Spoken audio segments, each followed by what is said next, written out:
All right, welcome everyone. The 9th of December, we have probably this is going to be the last week. Then I'm going to be looking at charts until calling it a year till the 10th of January. Let's take a look on the daily now. Daily has still been consolidating even after the news last week. We haven't really gone nowhere. So, of course, we have a resistance. At the same time, we have a support. Looking at the 1 hour time frame, we have a resistance here. Obviously, now we have to adjust these zones. Now, on the 1 hour, we have this most recent resistance, and at the same time, we have a most recent support around 2630. Now, this is like 160 pip range. Let's take a look on the 30-minute time frame.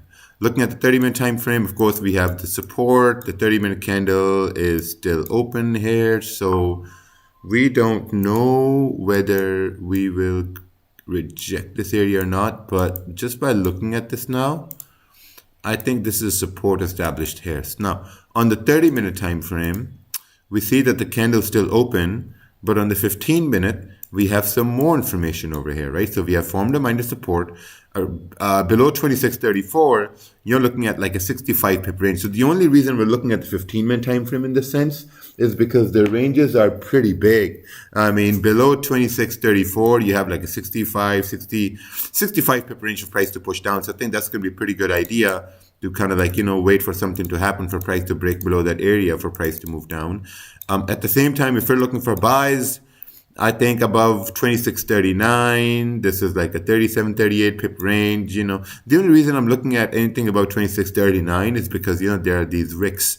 So if we plot a zone here, anything above 2639, 2640, you're looking at like a 32 pip range here. But just by looking at this, if you kind of identify what's going to be a better trade to take, I think what's going to be better is a sell, because you have cleaner range here to the left-hand side. That's going to be way better to trade. A sell is going to be way better to trade than a buy just because of clean range here. But we'll see. We'll see what happens. By the way, we're going to be going live for pre-London around 7 a.m. Eastern in New York. So we'll see you there.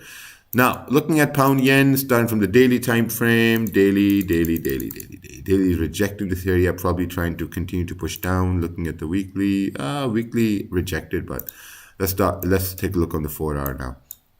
Looking at the 4 hour, we're approaching some sort of a support. We also have some sort of a resistance formed in the 4 hour time frame. Let's take a look at this on the 1 hour time frame. Looking at the 1 hour time frame, we have some more information now. We have this resistance on the 1 hour. At the same time, we're also creating some sort of an area here, which we should take a look at in more detail on the 30-minute time frame. Looking at the 30-minute, we do have this resistance. We have this support.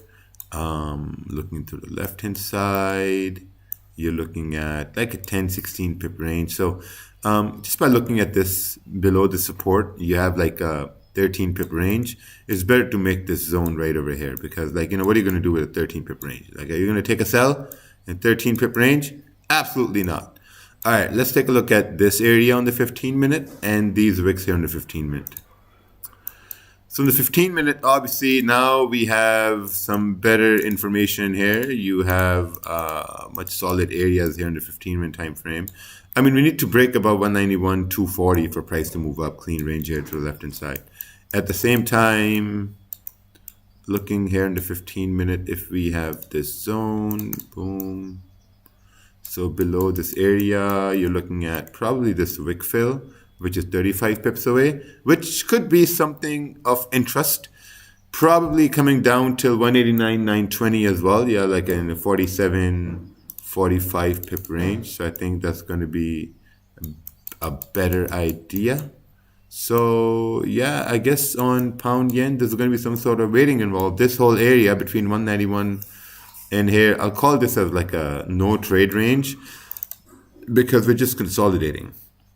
A better buy is going to be above 191.300, and a better sell is going to be below 194.20. So let's see what happens. We'll see you for the pre-New York 7 a.m. Eastern. Take care.